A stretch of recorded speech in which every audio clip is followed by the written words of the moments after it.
Good morning, good evening, wherever you may be, or whenever you may be watching this. My name is Shane Squark, and I'm the Vice President of Ocean Beach 2 and Chair of the Clubhouse Committee. I'm reaching out today to share an update from our general membership meeting. At this meeting, we talked a lot about the Clubhouse project and the proposed plans that we have for this. Most importantly, the financials that would be tied to this project. I know that not everyone had the opportunity to be at the meeting with us, and so we wanted to create a video for each of you to outline a lot of the same notes that we presented at the meeting in a more scaled down, uniform way. This is for those that couldn't be there in person, and for those that were there and just want a refresher on everything we discussed. If you want more information about the process leading up to the financials, there's another video that's available right here on obyc.net that you can check out in the member section under the Clubhouse Restoration link. As I walk through some of these slides, I am going to be skipping around a little bit because there's some of the context within here that was really meant for the general membership meeting. I also covered some of these aspects in another video that is also on the OBYC website. There continues to be very active interest in using the Clubhouse during the off season.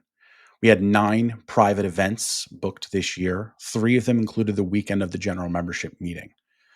We're still getting a ton of inquiries about renting the space in season and by non-members hoping to rent the space as well.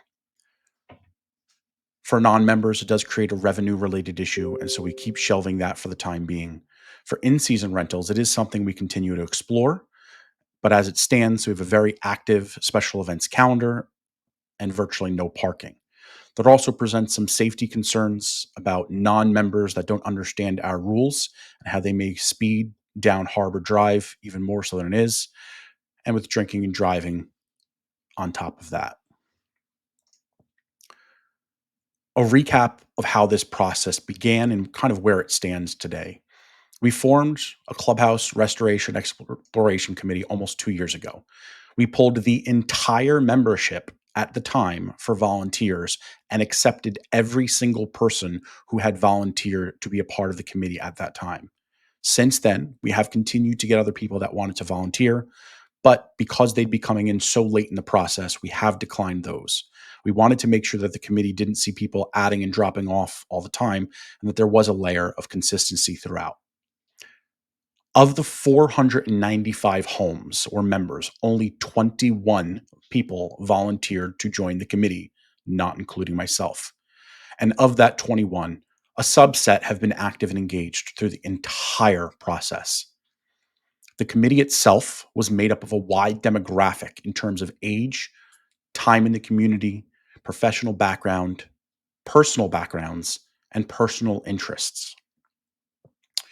We conducted thorough research on every possible alternative to save the clubhouse. That included building a retaining wall, using sandbags on the outside of the building, extending out our docks, and even wrapping the building with a bubble wrap like substance during the off season to help seal it up. But the 2 most legitimate options were to improve the existing structure or raise the current structure.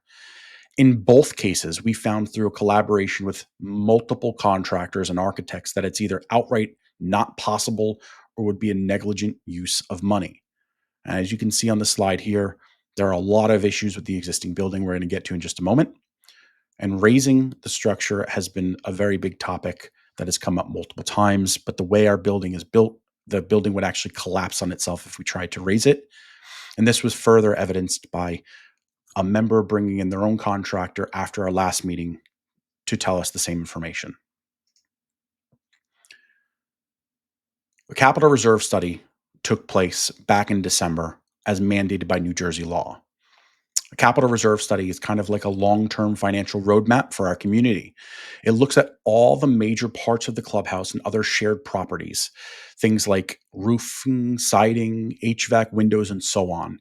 And it estimates how long those things will last and how much it'll cost to repair or replace them down the road. In New Jersey, homeowners associations like ours are now required to have this study done. The reason is simple: to protect our community and make sure we're financially prepared for big ticket repairs so we're not caught off guard or forced into special assessments. You all may remember some of the building collapses that have happened in Florida. This has become a policy as a result of that. It's not really about the building today. It's about planning responsibly for the next 20 or 30 years. This study tells us how much money we should be setting aside for each of these items each year so that when the time comes to fix or replace something major, the funds are already there. So think of it as in putting a little into your savings every single year instead of scrambling when something breaks. Within this study, they outlined a lot of aspects of our building, and I wanted to pull out a couple of these with very low shelf life left. Our roof membrane, shingles, gutters and downspouts, and our hot water heater all have about 2 years of usable life left. Our air conditioning system has about 5 years of useful life left. Our water and sewer lines have about 1 to 2. And that's an important one to bring up because those that were at the Memorial Day picnic will know that our bathrooms inside the clubhouse were clogged and they were unusable very early in the day. When we eventually had a plumber come out on an emergency repair on Monday, they determined that it wasn't just a clog, but that the pipes themselves had deteriorated to dust. And when they dug up the road, and you can see it if you come down to the clubhouse area, they found that the pipes were effectively gone. There was clogs in there with rocks and sand as well, but the pipes have completely fallen apart. And so what should have been a significantly greater fix, we were able to manage by the help of the plumber and all of his team that came out to fix the issue. They did warn us, though, that the issue is only fixed temporarily, and they put in a placeholder as eventually our main lines are going to have to be replaced within the next 1 to 2 years before this issue happens again. This next segment of my presentation is not going to be new to most of you, and I am going to move through it a little more swiftly. A few weeks back, perhaps a month back now, I posted another video that looked through a lot of the design of the clubhouse. However, just as a recap, I wanted to make sure that this was here again in this video before we get to the financial aspects. In each conversation I've had about this process, I've tried to make it abundantly clear that my mission in forming this subcommittee was not to try and push through a brand new building. I think that any member of our subcommittee will tell you in private without me there that I routinely tried to hear out all points, all angles, and all options about what to do with the space. I did not nor do not want this process to be in my image or fit the agenda of just one small segment of people. And none of us on the board wanted that. With that, we welcomed in community feedback throughout the entire process. We polled community members about the things they loved and the things they hated. We tried to ask about the events they participated in and the ones they skipped and why. We asked what was missing down here and if it would change someone's perception about the space if we had that specific thing for them. Not all of these conversations were formal, although some were, including our email surveys. A lot of these were just natural conversations over the last 18 months, making notes, and each member of the subcommittee bringing it back to the group. We've done a considerable amount of research and have done so while attempting to be as conscious as possible about what matters to you, our membership, and our community. And thus, we've landed here, writing a new chapter for our families. As we looked at in the previous video, this is the footprint of where our building lays right now. The proposed new plan does not change the footprint of the existing building at all.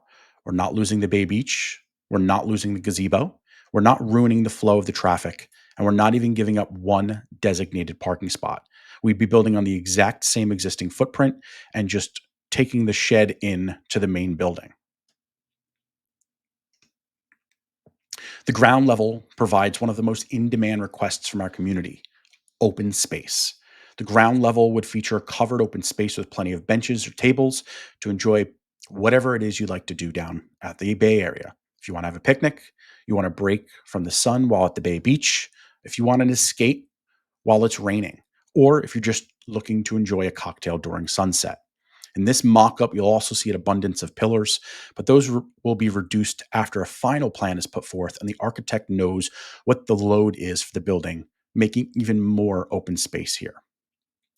We've heard a number of requests for ground level bathroom as well, and we did look extensively into this and determined that it's just not fiscally responsible. When we had the opportunity to tour the clubhouse at Ocean Beach 3, They showed us their ground level bathroom and talked about the costs that were associated to it and what it required to reinforce their foundation because how much additional concrete was needed for that space. The bathroom was described to us as a miniature submarine. And for our use case, it just did not seem practical. If you walk around the outside of the footprint, we've been looking at ways to include more amenities for our members. Some of the most popular requests we've had was kayak storages, small lockers for boaters and beachgoers, and even a snack bar area. These are all ideas we're filing away for later in the process, and we'll hope to live up to all of those requests. When you enter onto the main level, you're greeted with a floor plan not dissimilar to what we have today. We have an assembly space that matches the general room that we have now with a slightly different configuration. The intent is that this space is locked outside of special events, but it's completely plausible that we can incorporate an activity space for young kids and teens. Those who use the clubhouse now know how popular our ping pong and air hockey tables have been. In the past, we've had other similar games and even arcade style games. So the possibilities really do become endless. On the other side of the staircase, you'll see the area that will most likely get the most amount of use an expanded office space, which reconfigures our existing office, storage area, and waiting space to something that's a little more usable. We continue to have separate bathrooms with privacy rooms and added storage spaces. Towards the bottom, you'll see a reconfigured kitchen that features all of the same types of equipment that we have today. We also factored in a serving bar that can be used for serving food or serving alcohol. When sitting down with our architect, we gave him a bare minimum. We took exactly what we have today and we elevated it up on stilts. And so that's why you're not seeing any real new major amenities here. It's just a reimagining of what we have existing. The top floor of the building is less a top floor in so much as it is the guts of the building. There is some storage space up at the top here, but it's largely access to our mechanicals. Here's a photo of our existing building today. And as we fade through, you'll see a rendering of the proposed new design that fits the aesthetic of the community. This is a front view of the building from the parking lot, and you'll see that the ground level foundation will be raised to help mitigate the majority of all of our flooding instances. We hope to look to implement a key card access to the building, which allows limited access to the doors so that patrons can use the bathrooms during the day or take advantage of some of the potential amenities. If you look along the side of the building here, you'll notice the vast, open, 180-degree view of the bay to enjoy your sunsets. You'll also even have access to the lower patio and the upper deck. Here's a view from the side of the docks, as if you're looking at it from the bay. A view from the side of the shed in the upper left-hand corner, which would be now an integrated built-in storage, and a view from the gazebo side where you can see there are fewer pillars and better access to watch that sunset. Here are some additional aerial views.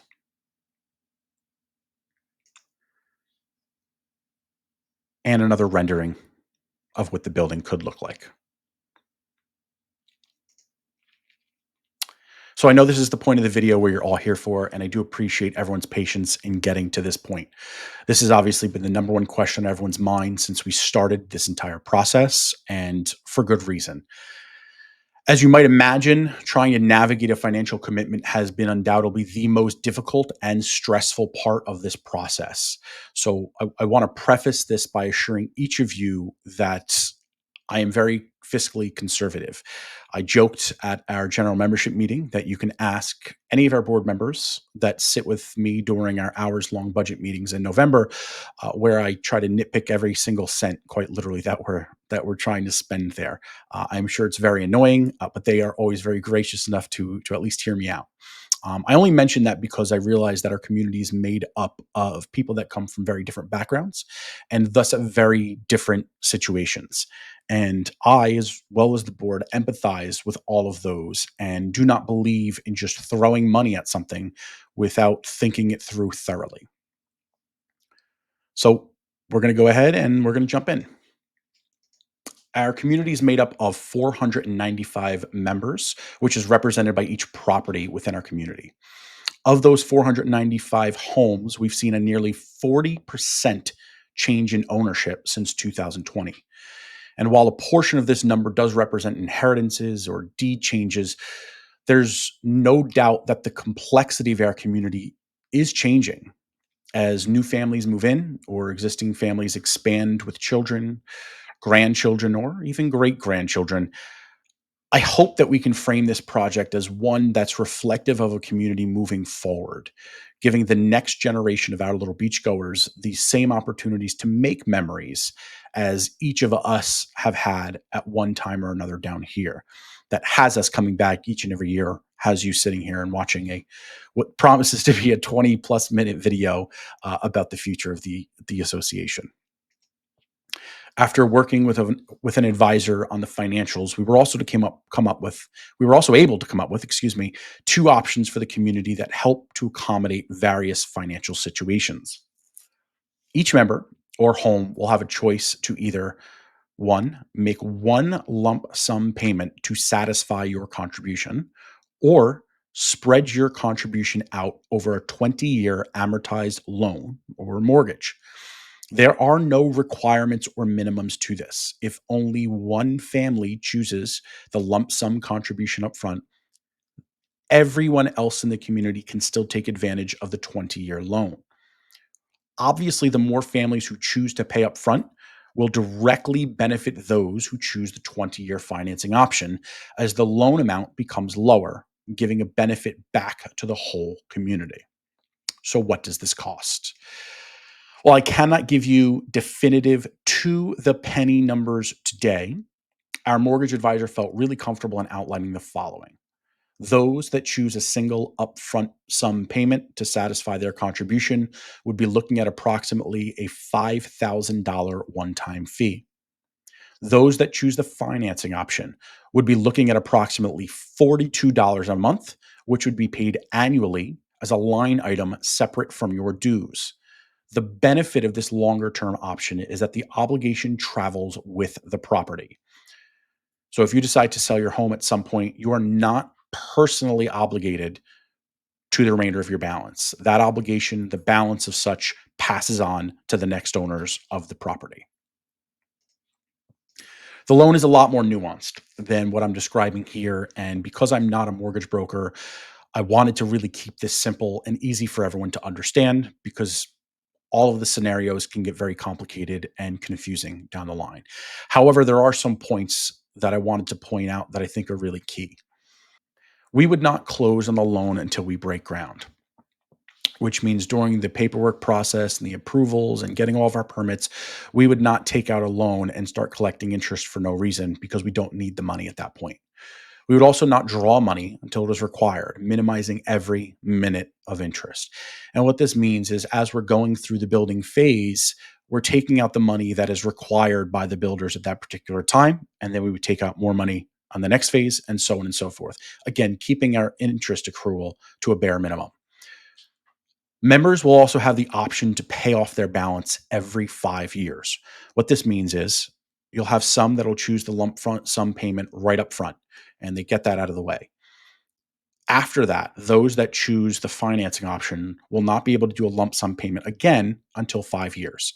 Because every 5 years, what we're going to be doing is looking at the existing loan and we're going to reassess it. If the interest rates have come down, we can refinance into a lower interest rate. If not, we can continue on the loan we're on. But that gives all members the opportunity to just satisfy their balance right then and there and not accrue any extra interest on their own. Again, that'll be every 5 years, and every property owner will get that option. So, if you're like me, you have probably been looking at the numbers and trying to quickly calculate the math for the final cost, and I will make that easier for you right now. When we sat down and held our initial interviews with our architects, we requested that they make a commitment to us. When we presented a reimagined clubhouse in 2020, that anticipated cost was about $2.5 million. But a lot has changed in the economy. Wages are higher, building materials are higher, and so forth. So when we sat with these architects during the interview process, we asked them to make a commitment that they could build something for us that does not exceed this $2.5 million number, not even by a penny, despite the fact this was 5 years ago and a lot has changed.